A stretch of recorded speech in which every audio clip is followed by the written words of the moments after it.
ఇకపై మీకు ఇష్టమైన ఫేవరెట్ సీరియల్స్ యొక్క ఫుల్ ఎపిసోడ్స్ యూట్యూబ్లో అందుబాటులో ఉండవు. కేవలం సన్నెక్స్లో మాత్రమే ఫ్రీగా చూడొచ్చు. ఏం చేద్దాం సుజాత ఆంటీ?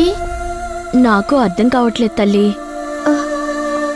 పాపం నాన్న మాట్లాడడానికి రెడీగా ఉన్నాడు, కానీ అమ్మే మొహం తిప్పేసుకుంటుంది. ఎప్పుడూ చిటపటలాడుతూ ఉంటుంది. చూడు తల్లి, ఈ ఇంట్లో నువ్వు తప్ప అమ్మకి ఆర్డర్ చేసేవాళ్ళు ఇంకెవ్వరూ లేరు.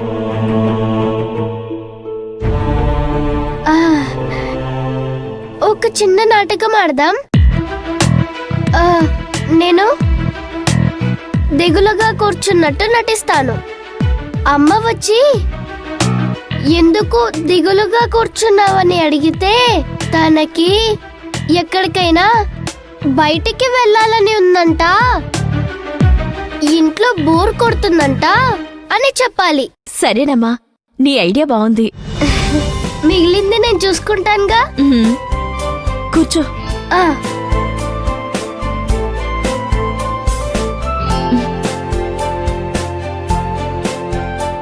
అమ్మగారు వస్తున్నారు.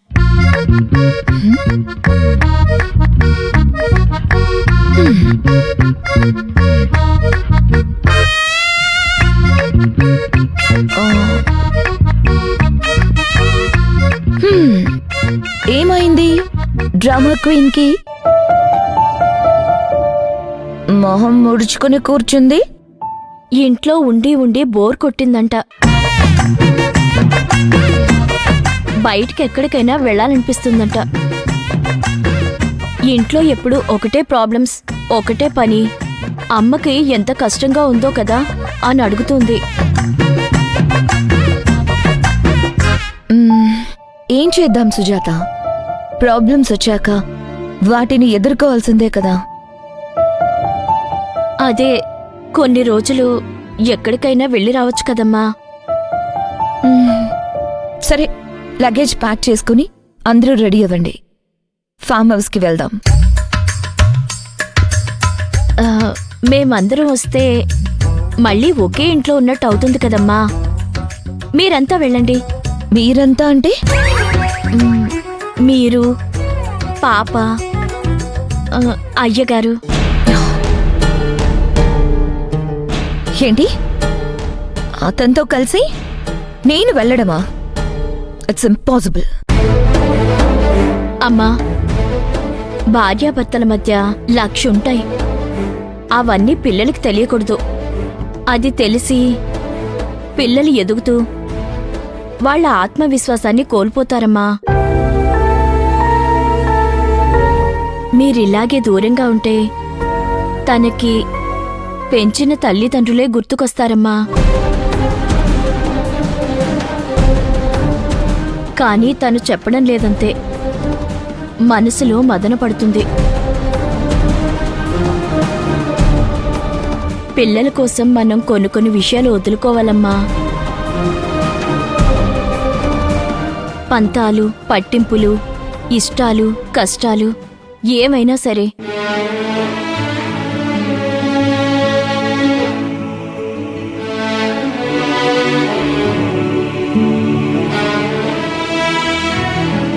సరే, ఆయన్ని రెడీ అవ్వమని చెప్పు.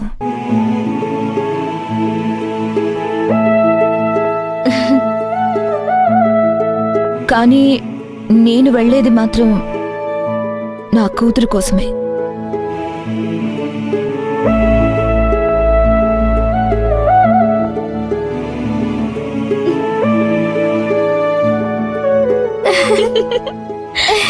I love you, Sujata aunty. Thank you so much.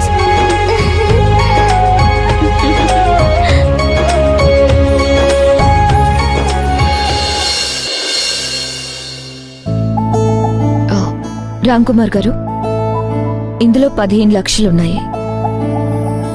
Madam, మా చెల్లెల పెళ్లి కోసం మీ అన్నయ్య హెల్ప్ చేశారు. ఇప్పుడు ఇంటి కోసం మీరు హెల్ప్ చేస్తున్నారు. మీ రుణం తీర్చుకోలేను మేడం. తీర్చుకోవాల్సిన అవసరం లేదు. It's okay. Thank you madam. దీనికి థ్యాంక్స్ ఎందుకు చెప్పండి? ఇది మీరు కష్టపడి సంపాదించిన డబ్బు, మీరు లాభాలు సమకూర్చిన డబ్బు. మీకు అవసరానికి ఈ డబ్బు ఉపయోగపడకపోతే ఎలా చెప్పండి? అందుకే మేడం ఎంప్లాయీస్ మన కంపెనీ వదిలి ఎక్కడికి వెళ్ళడం లేదు. మీరు మీ గృహప్రవేశానికి మాత్రం పిలవడం మర్చిపోకండి. ఖచ్చితంగా మేడం. ఆ, మేము ఫామ్ హౌస్కి వెళ్తున్నాం. ఒక వారం రోజులు ఉంటాం. కంపెనీ వ్యవహారాలు జాగ్రత్తగా చూసుకోండి. Sure madam, I will take care. Thank you.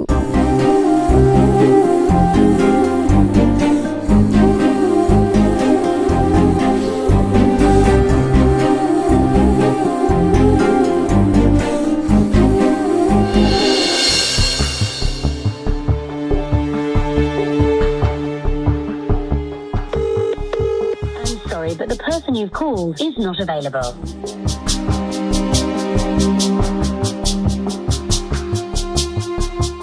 ఏంటి ఎన్నిసార్లు చేసినా ఫోన్ ఎత్తట్లేదు?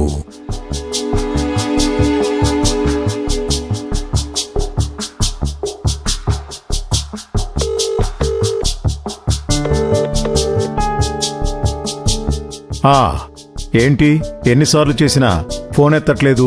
బాస్ టెన్షన్లో ఉన్నారు. ఒకసారి బాస్కు ఫోన్ ఇవ్వు, మాట్లాడాలి.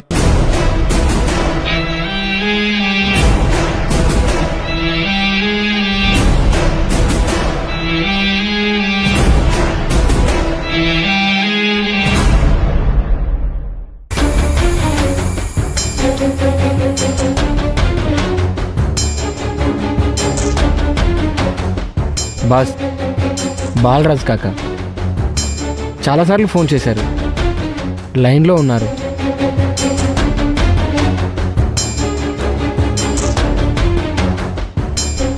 ఏంటి బాలరాజ్ కాక, ఏమైనా ప్రాబ్లమా? బాస్, మీ టెన్షన్ చూస్తుంటే ఇప్పుడు నేను చెప్పే విషయం మీరు వింటే టెన్షన్ తగ్గించుకోవడానికి ఇల్లంతా చిందరవందర చేస్తారనిపిస్తోంది. అవును, పరిస్థితులు అలా ఉన్నప్పుడు ఏం చేయాలి చెప్పండి, ఏంటి సంగతి? మిమ్మల్ని చూస్తుంటేనేమో శివగామి ఇంటిని శ్మశానం చేయాలని చూస్తున్నట్టున్నారు. కానీ ఇక్కడ ఇల్లు నందనవనం అయిపోయింది.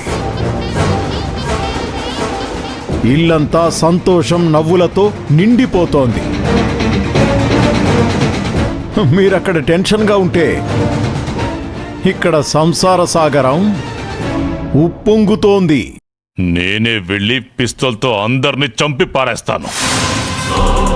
100 మంది జనాన్ని పంపి ఆ ఇంటిని నేలమట్టం చేస్తాను. ఏ ఇంటిని బాస్? ఇప్పుడు శివగామి ఉన్న ఇంటిని. ఇంట్లో వాళ్ళు లేరు కదా.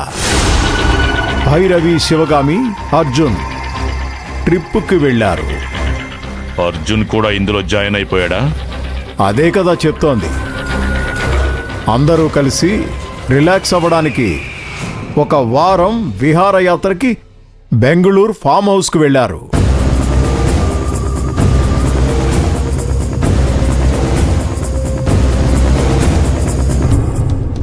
ఇప్పుడే మనం ఏమైనా చేయాలి. దానికి నా దగ్గర ఐడియా ఉంది. సెలవివ్వండి. మనం మనుషులం. మనం ఎవరిని అటాక్ చేసినా కేసు అవుతుంది. అరెస్టులు, కేసులు, కోర్టులు అంటూ తిరగాల్సి ఉంటుంది. అందుకే వేరే ఏదైనా శక్తి ద్వారానే వాళ్ళని చంపించాలి. అర్థం కాలేదు. దైవశక్తి సాయంతో వాళ్ళు బతుకుతున్నారు. మనం వాళ్ళని దుష్ట శక్తితో చంపించాలి. నాకు తెలిసిన ఒక మాంత్రికుడున్నాడు, చాలా పవర్ఫుల్. అతన్ని రమ్మన్నాను. రాజస్థాన్ నుంచి వస్తున్నాడు. ఇలాంటి విషయాల్లో అతను చాలా ఎక్స్పర్ట్. అతనికి ఏదైనా సుపారీ ఇస్తే అతను మనుషుల్ని పెట్టి చంపించాడు, ఆత్మల్ని పెట్టి చంపిస్తాడు. అతను వస్తే సాక్ష్యం ఉండదు, శిక్ష ఉండదు.